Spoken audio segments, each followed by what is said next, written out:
Shalom adik-adik yang dikasihi Tuhan. Selamat hari Minggu ya. Kita berjumpa lagi di ibadah sekolah minggu Smiling Kids Sentro. Adik-adik, sebelum kita beribadah bersama-sama, kakak ajak adik-adik untuk berdoa terlebih dahulu ya. Yuk kita berdoa. Tuhan Yesus, kami mengucap syukur buat hari yang Tuhan jadikan. Tuhan, kami akan sekolah minggu, berkatilah dari awal sampai pada akhirnya. Roh Kudus pimpin kami. Dalam nama Tuhan Yesus, haleluya, amin. Adik-adik, tiba saatnya kita akan memuji Tuhan. Yuk kita memuji Tuhan dengan penuh sukacita ya.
srek, srek, srek, srek, srek, srek, srek, srek, srek, srek, srek. Firman Tuhan. Firman Tuhan ada di hatiku, ada di langkahku, ada di hidupku, dan terus bertumbuh sirami jiwaku. Berbuah, berbuah, berbuah, berbuah, berbuah, berbuah, berbuah, berbuah. Dari awal ya, lebih semangat. Ku buka Alkitab. Ku buka Alkitab, lalu ku baca. Srek, srek, srek, srek, srek, srek, srek, srek, srek, srek, srek, srek. Firman Tuhan ada di hatiku, ada di langkahku, ada di hidupku, dan terus bertumbuh sirami jiwa. Berbuah. Berbuah, berbuah, berbuah, berbuah, berbuah, berbuah, berbuah, berbuah. Dari awal, firman Tuhan. Firman Tuhan ada di hatiku, ada di langkahku, ada di hidupku, dan terus bertumbuh sirami jiwaku. Berbuah, berbuah, berbuah, berbuah, berbuah, berbuah, berbuah, berbuah. Sekarang ikutin kakak ya. Berbuahnya dari kecil dulu. Berbuah, berbuah, berbuah, Lebih besar. berbuah, berbuah, Karena sering baca Alkitab lebih besar. berbuah, berbuah, berbuah, berbuah, Lebih besar. berbuah, berbuah, berbuah, berbuah. Serangan Yesus dahsyat. Yesus dahsyat.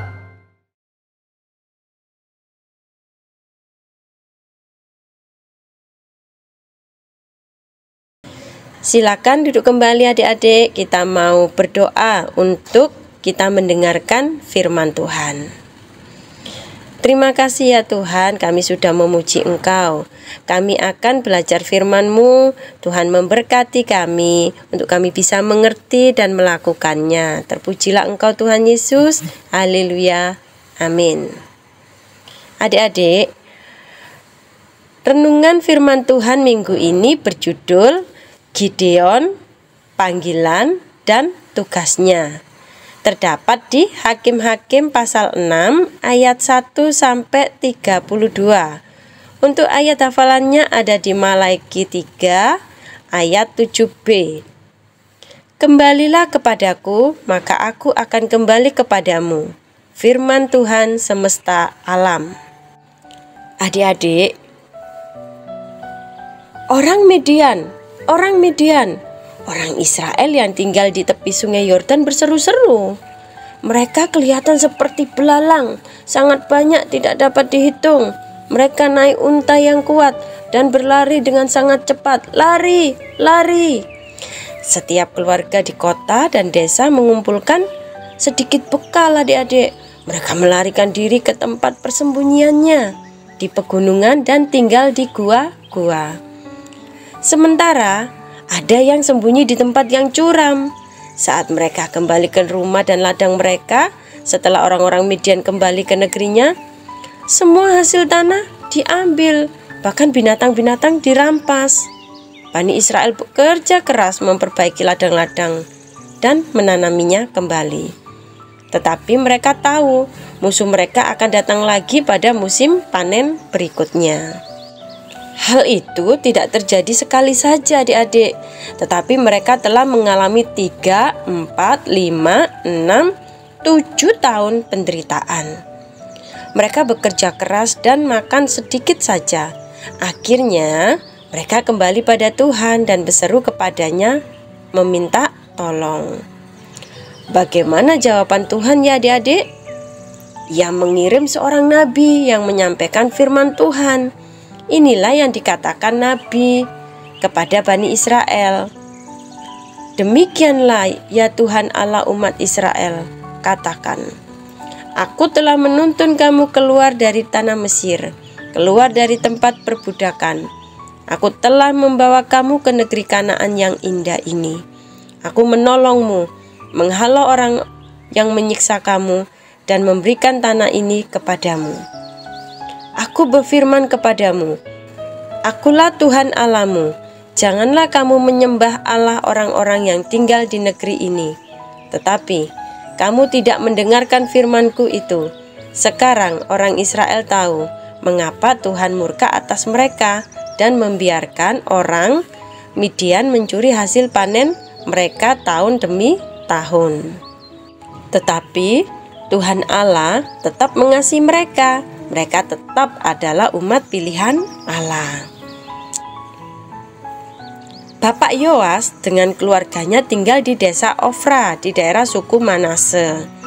Anak bungsunya bernama Gideon. Bapak Yoas adalah kepala desa dan ia mendirikan patung Asyera, dewa kesuburan di depan rumahnya. Di sampingnya terdapat sebuah mezbah tempat ia mempersembahkan korban untuk Baal. Orang Israel mempelajari hal ini dari penduduk Kanaan yang masih hidup di tengah-tengah mereka. Pada masa panen, Bapak Yoas memanggil anaknya, "Pergilah mengirik gandum sebelum orang Midian datang untuk merampasnya." "Di mana?" tanya Gideon ketakutan. "Iriklah gandum ini di tempat pemerasan anggur, agar mudah disembunyikan apabila perampas datang." Gideon mengangkat sebuah karung gandum dan menaruhnya di atas bahunya. Tempat itu mudah ditemukan karena dekat pohon tarbatin yang tinggi. Di sana Gideon mulai mengirik gandum itu. Ketika Gideon berhenti sejenak untuk melepas lelah, perhatiannya tertarik pada pohon tarbatin itu. "Ada apa?" Gideon membuka matanya lebar-lebar. Di bawah pohon tarbatin itu duduklah seorang yang belum pernah dilihat Gideon. Dia adalah malaikat Tuhan. Ia menyapa Gideon, "Tuhan menyertai engkau, hei pahlawan yang gagah berani." Gideon heran sekali mendengar sapaan itu. Tetapi adik-adik, dengan hati yang kecewa ia menjawab, "Ah Tuanku, jika Tuhan sungguh-sungguh menyertai kami, mengapa semua malapetaka ini terjadi? Mengapa orang Midian merampas hasil panen kami tahun demi tahun? Di manakah semua perbuatan Allah yang ajaib yang diceritakan oleh nenek moyang kami pada kami?" Dengan suara yang pasti, orang di bawah pohon itu meneruskan, "Pergilah dengan kekuatanmu dan selamatkanlah orang Israel dari cengkeraman orang Midian. Bukankah aku yang mengutus engkau?" Hati Gideon sangat terkejut. Apa yang malaikat Tuhan katakan kepadanya? Ia harus pergi dan menyelamatkan orang Israel. Tidak mungkin. Siapa dia? Karena itu dia bertanya, "Tapi Tuhan, dengan apa akan kuselamatkan orang Israel? Ketahuilah, kaumku adalah kaum yang paling kecil di antara kaum Manase, dan aku yang terkecil dalam keluargaku. Tetapi aku yang akan menyertai engkau. Sebab itu engkau akan mengalahkan orang Midian," jawab malaikat itu. Dengan penuh kerinduan ia berkata, "Berilah suatu tanda kepadaku bahwa apa yang Tuhan katakan sungguh dari Allah. Janganlah pergi dari sini sebelum aku kembali dan bawa persembahanku." "Aku akan menunggu di sini," jawab malaikat itu. Gideon pulang ke rumah ayahnya. Tak berapa lama kemudian ia keluar sambil membawa daging kambing dan roti yang tidak beragi dalam sebuah keranjang dengan semangkuk kuah daging. Tetapi utusan itu tidak langsung menerima makanan yang Gideon persembahkan. Ia berkata, "Ambillah daging dan roti yang tidak beragi. Letakkanlah di atas batu dan curahkanlah kuah daging ke atasnya." Gideon melakukan seperti apa yang dikatakan kepadanya. Utusan itu mengulurkan tongkatnya dan mengarahkannya pada batu itu. Pada waktu tongkat menyentuh batu, keluarlah api dari batu dan memakan habis persembahan Gideon. Saat itu juga utusan Allah itu menghilang. "Celakalah aku," teriak Gideon. "Aku telah memandang malaikat Tuhan." Tubuh Gideon gemetar karena ia takut mati. Tiba-tiba ia mendengar suara yang menghiburnya. "Jangan takut, engkau tidak akan mati." Sekarang hati Gideon merasa lega, bahkan penuh dengan sukacita dan semangat. Tuhan Allah telah mengunjungi dia dan menerima persembahannya. Sekarang ia tahu Tuhan Allah ingin melepaskan bangsa Israel, sebagaimana dikatakan oleh utusan tadi. Betapa baiknya hati Allah. Dengan rasa terima kasih dan hormat, Gideon mengambil batu-batu besar dan membuat sebuah mezbah. Bukan untuk dewa Baal, melainkan untuk Tuhan Allah orang Israel. Ia menamai mezbah itu, Tuhan itu keselamatan. Gideon hampir lupa dengan tugasnya untuk mengirik gandum. Hari itu ia pulang terlambat. Ia tidak menceritakan kepada seorang pun tentang apa yang telah ia alami. Pada malam harinya, ketika Gideon sedang berbaring di atas tempat tidurnya, ia mendengar suara Tuhan lagi. Ambillah seekor lembu jantan yang berumur 7 tahun milik ayahmu, dan runtuhkanlah mezbah Baal kepunyaan ayahmu, dan runtuhkanlah tiang berhala Asyera yang di sebelahnya. Lalu persembahkanlah lembu jantan sebagai korban bakaran. Gunakan kayu dari tiang berhala itu sebagai kayu bakaran. Gideon diam berbaring. Ia merasa takut. Ia mengerti maksud Tuhan. Bani Israel ditindas orang Midian karena mereka menyembah berhala. Sekarang mereka harus bertobat dan kembali kepada Tuhan. Tuhan ingin supaya Gideon meruntuhkan mezbah Baal dan tiang berhala Asyera, kemudian mendirikan mezbah untuk Tuhan. Tetapi bagaimana ia mengerjakan semua hal itu? Pada siang hari tidaklah mungkin. Gideon takut dibunuh orang. Sebaiknya semua ini dikerjakan malam hari selama masih gelap. Dan sebaiknya hal ini segera dilakukan, walaupun Gideon gemetar karena takut. Dengan diam-diam, ia membangunkan 10 hamba yang melayani ayahnya. Bersama mereka, ia menurunkan mezbah dewa Baal dan meruntuhkan tiang berhala Asyera. Mereka menyusun batu-batu dan mendirikan mezbah untuk Tuhan Allah semesta alam. Kayu dari tiang keramat itu ditaruh di atasnya. Lembu jantan yang sudah disembelih dibakar di atas mezbah sebagai korban bakaran, seperti yang diperintahkan Tuhan. Kemudian Gideon kembali tidur dan hatinya berdebar-debar dengan kencang. Pada keesokan pagi, kota Ofra gempar. Orang-orang ramai berbicara. Tidakkah kamu tahu apa yang terjadi? Tidak, ada apa? Mezbah Baal itu telah diruntuhkan dan juga tiang berhala Asyera. Sebuah mezbah yang baru telah dibangun di tempat yang sama. Benarkah? Marilah kita pergi dan melihatnya. Mari kita cari tahu siapa yang telah melakukan hal yang menakutkan ini. Banyak orang datang ke halaman di depan rumah Pak Yoas. Akhirnya mereka tahu bahwa Gideon, anak bungsu Pak Yoas, yang melakukan hal ini. Mereka sangat marah. Mereka menuntut agar Gideon dibawa keluar untuk dibunuh. Lalu Pak Yoas keluar dan berbicara pada mereka. Pagi itu Pak Yoas melihat apa yang dilakukan Gideon. Ia tidak marah karena ia ingat perkataan Nabi yang telah memperingatkan orang Israel tentang penyembahan berhala. Ia setuju dengan yang dilakukan Gideon dan berkata kepada para tetangganya, "Apakah kamu mau menolong Baal? Apakah kamu berusaha untuk menyelamatkannya? Jika Baal itu Allah, ia dapat membela dirinya sendiri saat mezbahnya diruntuhkan orang." Orang banyak itu menarik nafas panjang. Hal itu benar juga. Biarlah Baal sendiri yang melawan Gideon. Mulai saat itu Gideon dinamakan Yerubbaal. Artinya, biarlah Baal berjuang dengan dia, tetapi Baal tidak berbuat apa-apa.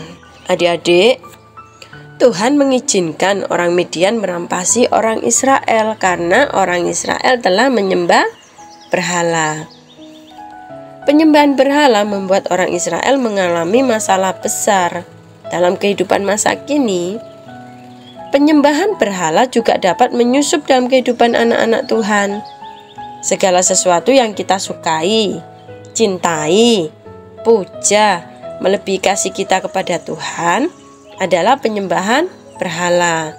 Contohnya, bermain game sampai lupa waktu. Kita bisa main gadget sampai berjam-jam, tapi untuk berdoa dan membaca Alkitab 1 jam setiap hari saja kita tidak bisa. Jika kita memiliki kesukaan yang berlebihan seperti itu, kita harus bertobat dan kembali kepada Tuhan. Kita harus belajar untuk mengarahkan hati kita sepenuhnya kepada Tuhan dan mengutamakan Tuhan dalam kehidupan kita. Sebelum memulai aktivitas di pagi hari, biasakan untuk berdoa, mengucap syukur atas pemeliharaan Tuhan sepanjang malam, dan memohon pimpinan Tuhan dalam seluruh aktivitas kita. Membaca Alkitab setiap hari, merenungkan dan melakukan dengan sungguh-sungguh perintah Tuhan yang kita baca. Jika kita merasa tidak mampu untuk melepaskan diri dari kesukaan-kesukaan kita yang berlebihan tersebut, kita bisa berdoa pada Tuhan, meminta pertolongannya dengan sungguh-sungguh agar dapat lepas. Tuhan sanggup menolong kita untuk lepas dari segala bentuk penyembahan berhala. Seperti Tuhan memberi kekuatan kepada Gideon untuk bertindak dan menghancurkan mezbah-mezbah berhala, kita pun pasti diberikannya kekuatan untuk bertindak. Yuk, kakak ajak untuk berdoa ya. Tuhan Yesus, terima kasih. Ampuni kami Tuhan bila mana kami sering menyakiti hati-Mu, menduakan Engkau Tuhan. Tolong kami untuk bertobat, berbalik kepadamu. Terpujilah Tuhan, dalam nama Tuhan Yesus. Haleluya. Amin.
Adik-adik, kita sudah sekolah minggu ya.